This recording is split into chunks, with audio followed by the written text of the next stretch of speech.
What am I up to today? Hello and welcome to the Treasured Page. I'm Melanie and this is our quiet crafting space. Well, today I have in front of me some brown packaging paper from a delivery box.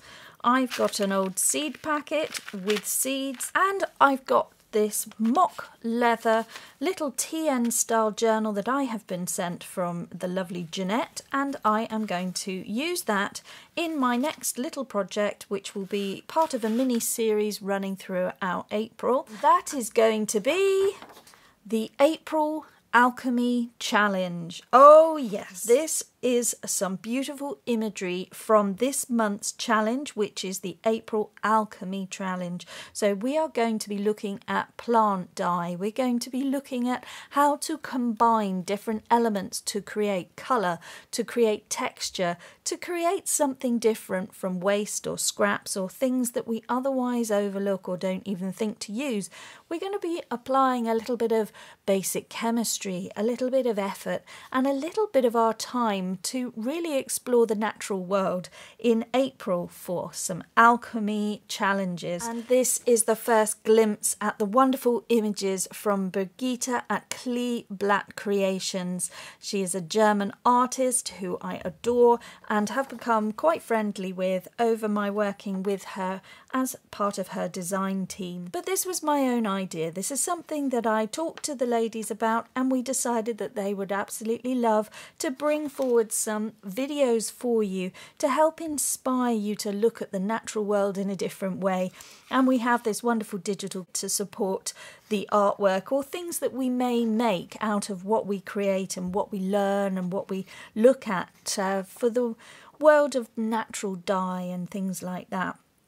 It's an extensive subject, we won't be able to cover it all, but we'll certainly whet your appetite for certain things that you might like to try this spring and summer, and things that you can take forward into your own journals to enrich them just that little bit further, particularly those that like to explore and experiment and maybe look at different ways in which we can keep the costs down and using scraps and things that we have in our natural world just as much as the papers and the inks and everything else that we can then embellish towards the end. So I'm getting some ideas of how I can incorporate these love images here, but it's totally inspiring just to see this lovely girl gathering up the twigs and the leaves and the things, and just the nice botanical images and things that might carry dye or interesting pigments within their leaves. We're going to be looking at tannin, we're going to be looking at the use of iron and alum and compounds that combined together create something very different.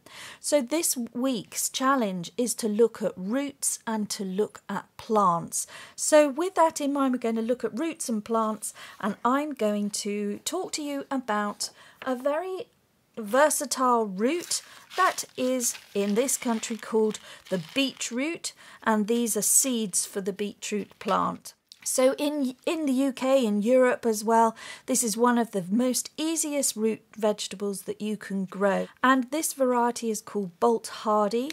I've got this actually free from a magazine, so I didn't have to pay for it. And I was given the magazine as a gift last year.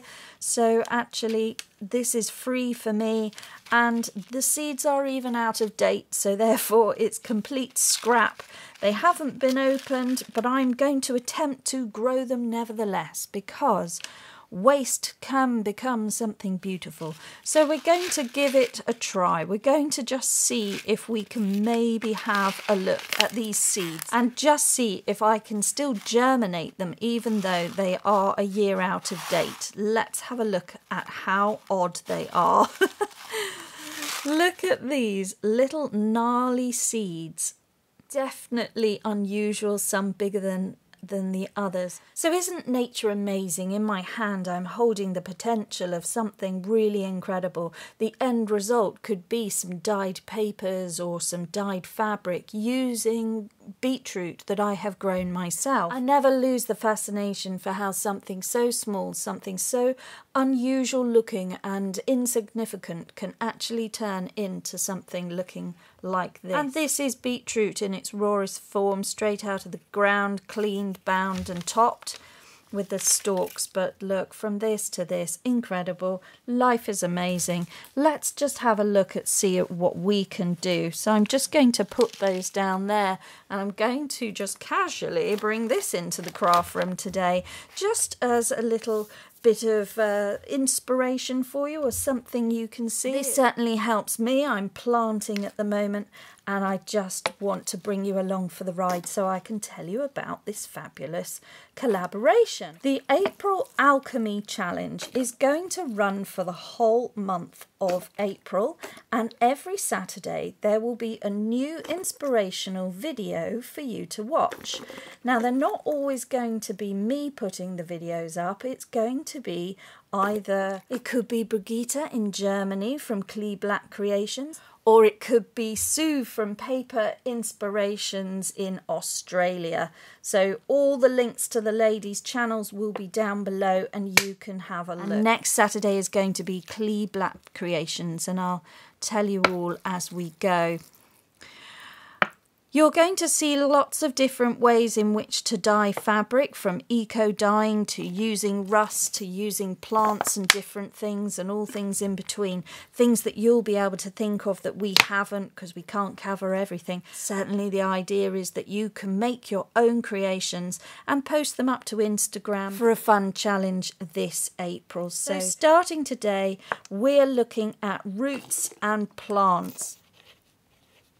So if you want to make your own creations and post pictures, that would be amazing. I'm going to add that in there. Now, beetroot likes to be planted in groups of 4 and 5, so I'm putting 5 seeds in each cell, just using a paintbrush. I'm going to just make a gap. Just using a paintbrush, I'm just going to drop them in and cover them over. How fun is this? How easy is this? So I'm picking up another 4, dropping them in. 1, 2, 3, 4, maybe 5 in that one. Cover them over. Cover them over. This is how you just do your gardening. 2, 3, 4, 5. So this method is called companion planting, where we plant the seeds together in a clump, and then over time, as they grow up, some do better than others, and some will become more mature, more so than the other. The seeds actually like to be grown together. As they grow at different rates. You'll have the larger one, and then you may have some that are smaller. What you do is you will twist out, take the larger one, and then leave the smaller ones. The smaller ones then grow on, and you are covered for the entire season. You only have to sow this once. This is going to be enough for my family for the whole of this year. And as long as these seeds are still viable, I should have a good crop of beetroot this year, and I'm just going to be planting them in a trough or a grow bag outside. Certainly nothing complicated and nothing that requires any effort whatsoever. We're all busy, but we'd all like some fresh beetroot and carrots and things like that, and these can be grown in pots. So I actually have plenty more. I may grow some for my friends. There we go. So I'm lightly covering them over, paying no attention to which way they went in. Doesn't matter, they'll sort themselves out. Nature's amazing, we'll leave it to do its thing. So there we go, that's it. All I'm going to do is just put water in the bottom of the tray to allow it to soak up. There we go. That's how it's done. I've got my stick in, I know what I've done. So I'm just going to let this tray sit out on a windowsill. It's actually warming up now here in the UK, enough for them to be planted into the ground. But I like this way, I like it controlled, I can see what comes up. If I've got too many, if I've ended up with 8, for instance, I will pick out 3, so I'm left with 5 in each cell. And they get planted out into a grow bag or a trough in the garden, and we will have beetroot for the summer and for dyeing. So I will report back and we'll show you how that works out in a future video. So we'll just wait 2 weeks now and see what we get.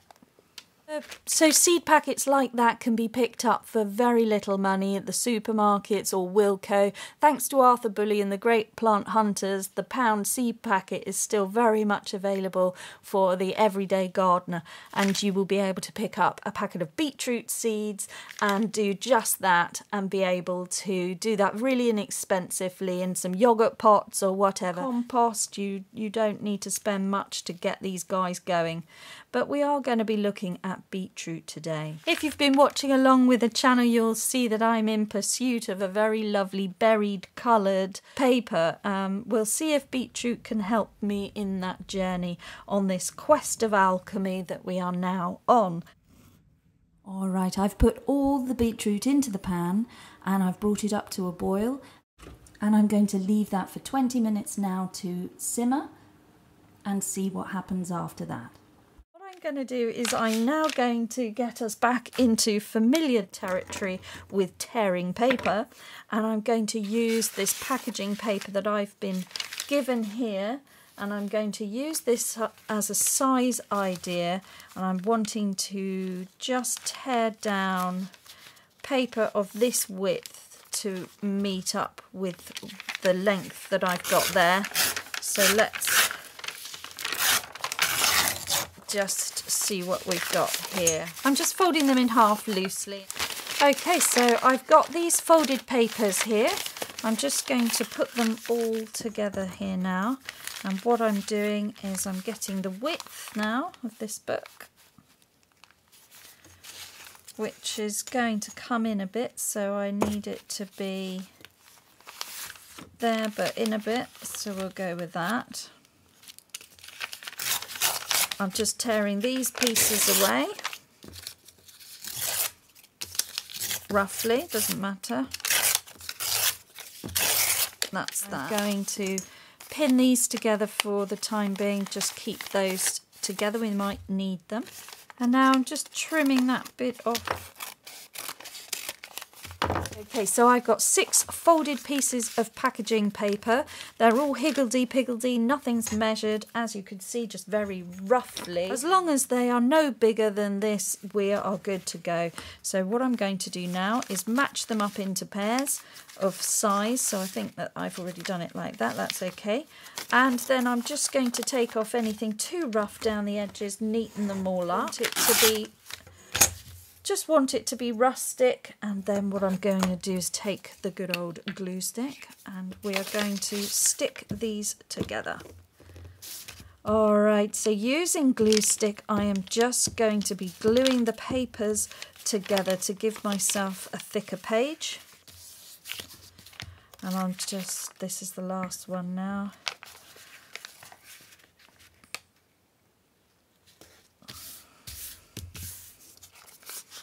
If you've been following along with the channel, last time I was looking at dyeing fabric using turmeric and things like that, and this was the cloth that I used, and it is just now sitting here, either going to be used again for some other dye bath, or it's so cool that I think I'm going to use strips of it for a project. I'm just going to take the not very interesting side, and I'm going to create myself some strips, a couple of strips here, and rip them down, and that one, and then I'm just measuring what I'm going to need, so we'll just rip a bit there, and 3 strips, could be any fabric, and I'm just taking this and giving this a nice clean edge here because I want them to attach here evenly, so that will work like that. I'm putting a slick of glue down there, so I'll just put these in position here with a little bit of overhang, match them up in the middle like that. So that's one.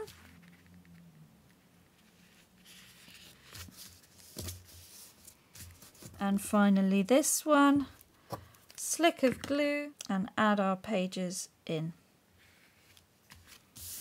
So I've got eco-dyed paper. This was an avocado dyed paper, and I'm going to just stick that down using some of the better images. So these were discarded from a journaling project, but they're all scraps at the end of the day anyway. So same thing again, I'm just going to glue these down very loosely because I will put them through the sewing machine. We'll just put that there. Now that could just be something that you already have, or it could be a decorative paper.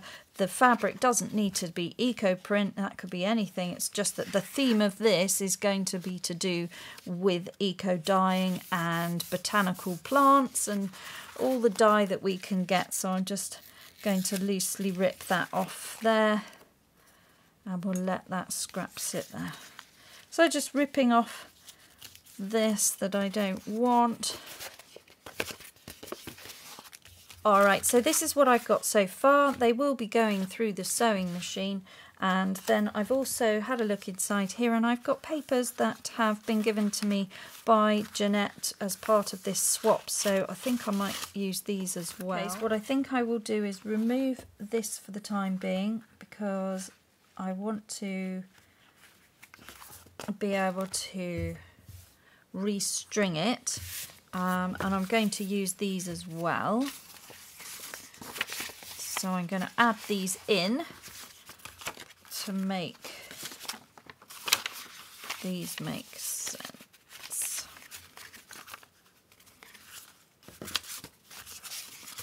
So this is fun. So I'm going to add these in, and then I've got these cards. This is good for notes. I'll have one in the middle. It's going to be a TN, so I can move them around. That'll be great. Oh, I am loving this. And we can add that in there. So this is coming together now and looking really worn and old. Okay, we've got a Channel Art Inner Claire from Outlander with this. So this is a lovely apothecary book of alchemy and putting together different mixtures to create something new. A very primitive form of science back in the day. I'm just looking at this wonderful freebie from Brigitte Klee Black Creation. The link below for the freebie will be in the description box below, but I'm really liking this image here because the colour tones work, so I'm just wondering if I can get that on the front. So I'm having a little think about that in the background, and we'll just go and check the beetroot dye. Okay, so the beetroot isn't properly cooked yet. It's still quite hard, so this is the liquid colour coming off at the moment. It's easier to see in this white dish. Beautiful colour.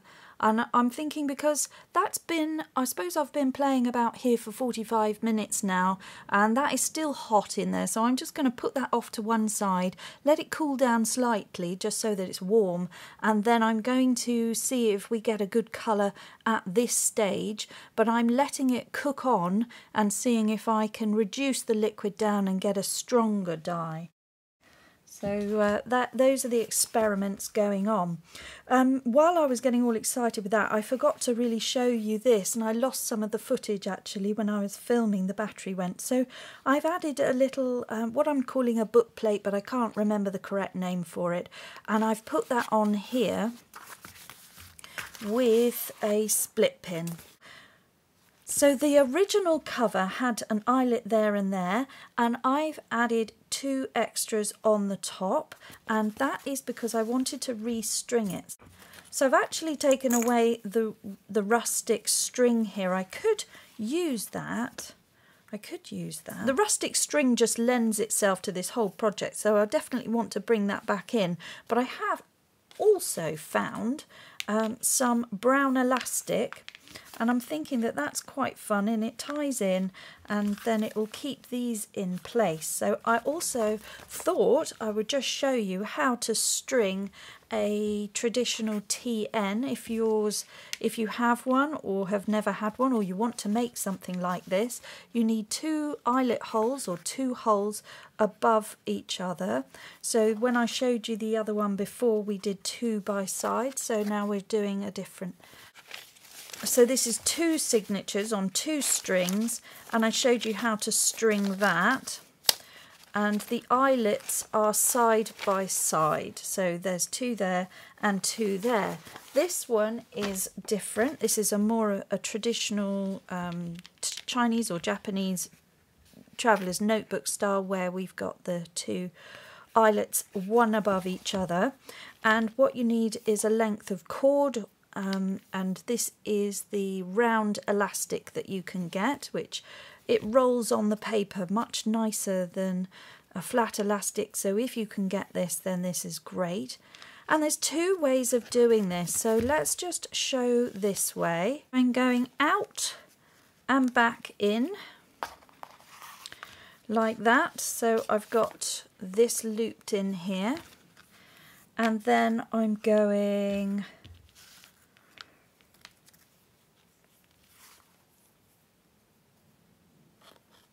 out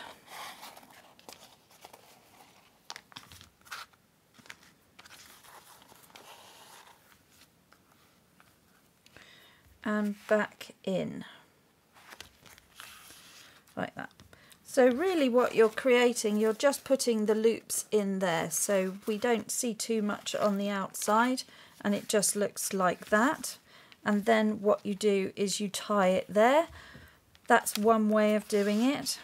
So let's just manipulate that round, because there's far too much elastic here. So if we look at one that has been bought in a shop, a fancy pants one, which incidentally I don't use because it's too nice. I don't feel like I can use it, which is daft. I will use it, but I'm too busy playing around here to use it. I don't actually need to journal. I'm having too much fun. So these are all cool. These are things that I'm actually more interested in making them. So there we go. It's exactly the same way. Exactly the same way, except no knot. No knot. How have they done this? Magic. How have they got no knot? So what they've done is they've hidden the knot in the bead. So when you see the little bead at the top, that's where they've snuck the knot. Very clever. So we could try and do something like that, but then I think it might lose the integrity of what I'm trying to achieve, which is very rustic. So actually a raw knot would look quite cool wherever. But I think if I was doing something more polished, then a nice bead with a really wide barrel would hide the knot somehow. That's for another day, but that's how they work. So actually the eyelet one above the top there is great, and you know, all ties in and goes through that top loop, but then the bottom one is used as well. See? Oh yes, that's where that works. So there we go. Right over left, left over right. All right, so I've got my paintbrush that I've previously been planting beetroot seeds with, so multiple uses around here. Okay, so let's see what we can achieve. So once you've grown your own, you can then make your own dye, in theory, after all that work. But then that's what they had to do, didn't they? They had to make, back in the day, they had to make their own dye. So let's see what it was like living back then. Okay, let's see here, moment of truth. Is this going to give me a nice colour? Take that bit away. Oh, look at that, ruby colour, ruby stain colour. That's beautiful. That is lovely. Let's try it on the paper, more porous paper here. Really cool. Let's put it in the book. so this is fun.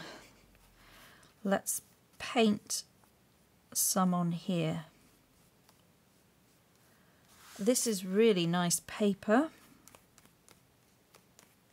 and that is sucking up that colour, whereas it's sitting on the top of that one, so it must have a coating. But this is gorgeous. Oh, this is the berry colour I've been after. I've done dyeing with beetroot before, but for some reason it came... Well, it's not for some reason. I know exactly what happened. When I did my dyeing originally, I did everything in a metal pan, and it was the iron that changed the colour. So when you add iron to your colour, it's a process called saddening. It saddens the colour, meaning it makes it darker. Look at that, guys. That is so pretty. I don't know whether that'll change. I might put the heat gun on it, but we wouldn't have had heat guns then, so isn't that so brilliant? Well, let's do the other side, because it's already happened anyway. Coming through. This is wonderful paper. Jeanette will have to tell me what sort of paper this is, because this is sucking up the dye nicely.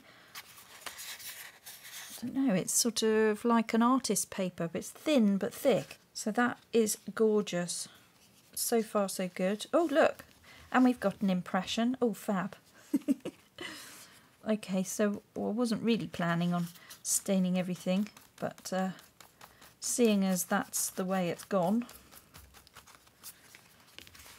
So the purpose of a TN is that you can take the papers out, and then you can work on them without interfering with the other papers. But clearly I have got too excited. And anyway, that's fine. Look, it's bleeding through. Oh, this is brilliant. Look at that colour. Oh, I might want to go and stop it then, because that seems to be working. So I'm going to turn the oven off now. All right, well, this has been a success. So actually, this was cooking for an hour on a slow heat, so a simmer. And it is, I've got quite a lot off of that. It is concentrated because it reduced down. But it's the cooking water, because the beetroot's absolutely fine. My husband's just walked in, didn't realise what I was doing, and ate some. And he was like, oh, that's delicious. Are we having that? So this is the waste water. This is the bit that we would be throwing away or putting in the compost, or, you know, clearly now we're going to be dyeing something. So that is so exciting. I'm just going to see if there's any variation in colour or loss of colour. I don't know. We'll have to let that sink in, whether there's a different tone of colour, because you don't want to overcook it. You don't want to overcook it. And actually does look like there could be a difference of colour there. Interesting. So this might be the way to go. So maybe I've cooked it more than I need to. Alright, so that is dry. There's a variation of colour there. That did touch, so the ink may have got onto there. And oddly, we haven't got it on that side, but I like that. That's a nice effect. This is a dyer's record keeping. Just beautiful. That is stunning, that colour. I'm so excited. So the next experiment will be onto copy paper. Okay, so I'm using a plastic tray. Then I know that I am getting a true colour and it's not interfering or interacting with any iron or any metal pan. So that's why I'm doing it in here. I'm going to put some in from the main dye stock. Oh my goodness, it's beautiful. Let's just use that because I've got several sheets of paper here. If I'm going to be growing my own, I'll have a glut of these things, and often you don't get the nice ones, you get some odd ones, and it'll be the odd ones that I'll be able to use in dyeing. So that's just awesome. It's just awesome. It's just this awesome ruby colour. Beautiful. There's different types, different varieties of beetroot. I've used a white one before and that gave me a really interesting pale brown. Look at this. Do we think it's going to go blue? I don't know if it'll go blue. Often when we do these red colours, they don't retain, they oxidize and they go a funny colour. They could go brown, they can go blue, they will do odd things when it's just an unstable, unpredictable thing here. But that is just pure root, water, nothing added to it, nothing at all. And now just paper. So it's just the pursuit of this colour that I just haven't previously been able to get. It'll just be lovely if I can get this base colour to retain, and then I would be able to put maybe more coffee stains and darker colours over the top.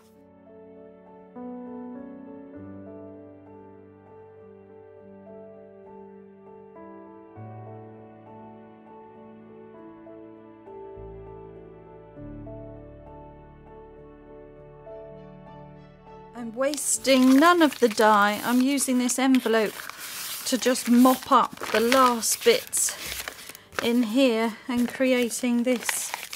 So this is just an envelope that's getting everything on it because why not? Sometimes we want a bit of grunge. The results here so far, these have been baked slightly. One overlapped the other like that. Unfortunately, that's me just rushing. But I've got a very strong berry pink colour here, which is 100% not blue, and I'm really pleased, because if I can grow beetroot and be sustainable with it, I will be able to have my own pink papers, and who doesn't want dark cerise pink papers? And I think what I could also do is then dye some more, so add more on there. So that's quite an interesting idea. Let's run with that. What if I take a little stencil now?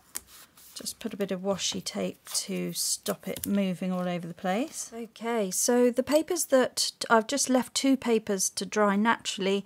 There's no changing colour, they're the same colour as this, so that's really interesting. I'm just going to put over another coating on this stencil just because, just a little experiment. And having a look at effects just with natural dye, just playing, just slowing down. Nice, I've got the day off. I've actually taken the day off. I've not decided to go and do something like housework. Well, I went to the bank and I did some shopping. Apart from those things, I've had a good couple of hours to myself to play, to unwind and relax before we embark on the weekend. And yeah, it's really nice. It's nice to just touch base with nature, just think, wow, you know, this is lovely. This is sort of the nature's art palette. And what I want to do is I want to bring in this shape, quite inspired by this one, I think, for this project because of the warmer tones. And I'm thinking that I would add that in there. What I'm wondering if I can get away with just painting the back of this and letting it seep through, just concentrating on the edges here. Whether I'll just get a bit of a discoloration coming through without distorting the ink too much from the printer.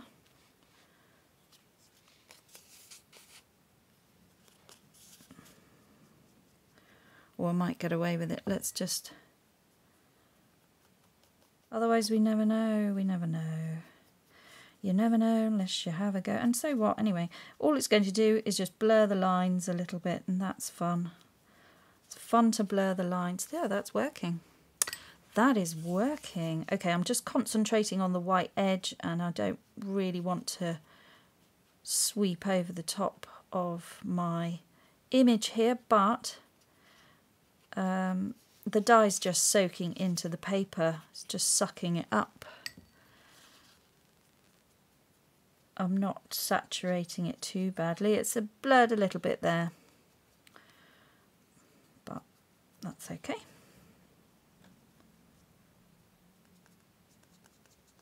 Okay, so there is a difference of colour, but it's very subtle. This has got a warmer tone to it, and this was the one that was left a bit longer. So this one was left probably 20 minutes longer than this one. There's a warmer tone, whereas that's got a more of a purple tone, and that's got more of a red. It's really interesting. I'm going to keep that. I'm going to just rip that off like that. Maybe we'll have it up there and I'll sew it on or something. And fabulous. We'll just put a bit of ink, gathered twigs, and just sort of age up the paper a bit so we can say that we've been busy today on our quest for jewel coloured papers. So I'll be autumn ready. Even though it's spring. Oh, I love it. Love that. Now, where's this rustic twine?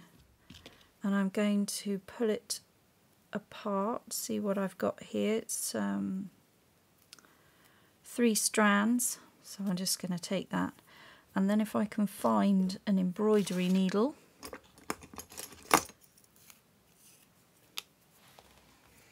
there we go. I've just I'm going to just sew this on. I'm going to put it here, I think.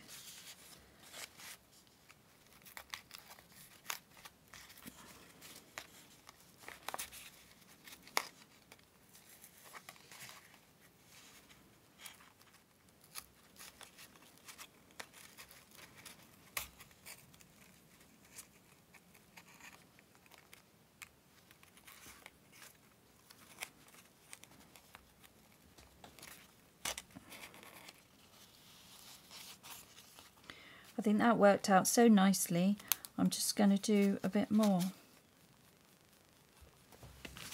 All right, now what we want to look at is some fabric as well. So just to finish off the experiment here, I'm just going to take some of this. Okay, so with what's left here, I'm just going to put in my fabric and just get that saturated and just soak up the remainder of the dye there, and then see what we get with that. What's lovely about it is there's no smell. It doesn't, you know, there's no particular... When I was cooking it, I could smell that it was beetroot, but I can't smell anything now from the dye. So that's great. I'm just going to let that sit and soak now. Okay, I've got a couple of little labels there.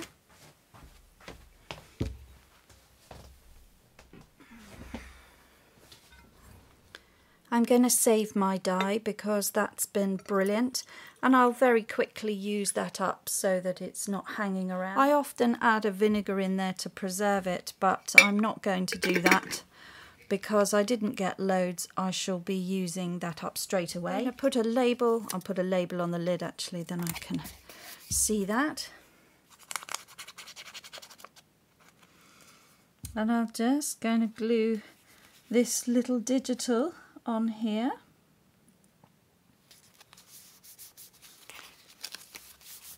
Like that, that's great. And I'll just come around here, just on the edges with a little bit of ink. Okay, fantastic. And then I'm going to add in what this was, which was beetroot dye, April 2023 for the April Alchemy Challenge. And that's super. And then I can write up what it's all about and what I did, or I could write it there because there's options, and then that's lovely. So I know now that that was beetroot. So this week is all about roots and plants. It's having a go at dyeing. So YouTubers, this is a call out to you guys to make your own videos. So if you'd like to get involved in the April Alchemy Challenge, you need to use the hashtag AprilAlchemy23. And then if you want to post up any videos, if you have your own channels, I absolutely challenge you all to have a go and see what you can come up with, and we can all learn from one another. Use the hashtag, we'll be able to find each other's videos. So there we go, guys. That has been absolutely amazing. I'll be back very soon with another experiment. If you'd like to keep watching all about the April alchemy, then have a look in my playlist and I'll keep all the videos there. There's lots of things going on in the background for the channel, but this is one of them, all happening in April 2023. So that has been the most amount of fun, and I will sew this all together off camera and we'll have a look at that next time. So have a look out for the next video on Saturday over at Clee Black Creations, and her channel link is in the description box below. You'll be able to find the digital kit there for the freebie, and you'll be able to find some more inspiration as we go through. So above everything else, guys, just slow down and make crafting time for you. Bye bye now.